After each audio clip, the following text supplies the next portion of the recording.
ಕೋಟಿಗೆನಲ್ಲಿ ಗ್ರಾಮದಲ್ಲಿದ್ದೀವಿ. ನಿಮ್ಗೆಲ್ಲ ಗೊತ್ತಿರೋ ತರ 8 ತಿಂಗಳ ಹಿಂದೆ ನಾವು 1979 ಅನ್ನೋ ಒಂದು ಸಿನಿಮಾನ ಸ್ಟಾರ್ಟ್ ಮಾಡಿದ್ವಿ. ಇವತ್ತು ಕೊನೆ ಹಂತದ ಚಿತ್ರೀಕರಣ ಅದು ನೈಟ್ ಶೂಟ್ ಅಲ್ಲಿ ಕಂಪ್ಲೀಟ್ ಆಗಿದೆ. ಕೋಟಿಗೆನಲ್ಲಿ ಅಂತ ಊರಲ್ಲಿ, ಕೋಲಾರ ಜಿಲ್ಲೆಯಲ್ಲಿ.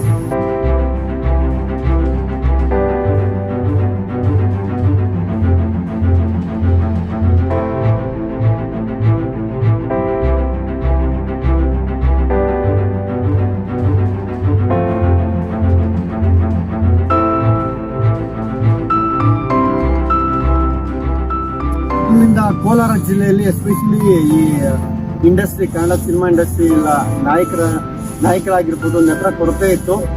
ಅದನ್ನ ನೀಗಿಸೋದಕ್ಕೆ ಪೂರ್ತಿ ಪ್ರಮಾಣವಾಗಿ ನೀಗಿಸೋದಕ್ಕೆ ನಮ್ಮ ಪುಷ್ಪರಾಜ್ ಸರ್ ಪಣ ತೊಟ್ಟಿದ್ದಾರೆ.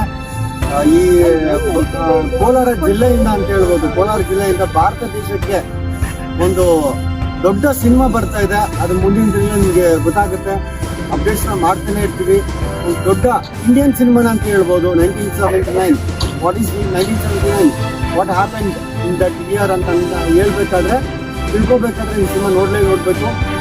ಬಟ್ ಈ ಅವಕಾಶ ನಮ್ಮೆಲ್ಲರಿಗೂ ಇವಾಗ ಅವಕಾಶ ಕೊಟ್ಟಿರೋಂಥ ಮನ ಮೂವಿ ಮೇಕರ್ಸ್ ಟೀಮ್ ಆಗಿರ್ಬೋದು, ಇದನ್ನ ಮೈನ್ ಪರ್ಸನ್ ಆಗಿರೋಂಥ ಪುಷ್ಪರಾಜ್ ಸರ್ ಆಗಿರ್ಬೋದು, ನಾವೆಲ್ಲ ಕೂಡ ಹಾರ್ಟ್ಫುಲಿ ಥ್ಯಾಂಕ್ಸ್ ಹೇಳಕ್ಕೆ ಇಷ್ಟಪಡ್ತೀವಿ. ಹಾಗಾಗಿ ಸಕ್ಸಸ್ಫುಲಿ ಎಷ್ಟೋ ಏಳು ಬೀಳುಗಳನ್ನು ನೋಡಿ ಈ ಸಿನಿಮಾನ ಸಕ್ಸಸ್ಫುಲಿ ಕಂಪ್ಲೀಟ್ ಮಾಡಿದ್ದಕ್ಕೆ ನಮ್ಮೆಲ್ಲರಿಗೂ ಕೂಡ ಖುಷಿಯಾದ ವಿಚಾರ. ನಾವು ಮುಂದಿನ ದಿನಗಳಲ್ಲಿ updates Mana movie makers YouTube channel ಆಗಿರ್ಬೋದು, ಇನ್ಸ್ಟಾ ಆಗಿರ್ಬೋದು, ಅಪ್ಡೇಟ್ಸ್ ಕೊಡ್ತಾನೆ ಇರ್ತೀವಿ ಅಂತ ಹೇಳ್ತಾ ಈ ಮಾತನ್ನು ನಾನು ಮುಗಿಸ್ತೀನಿ. Thank you.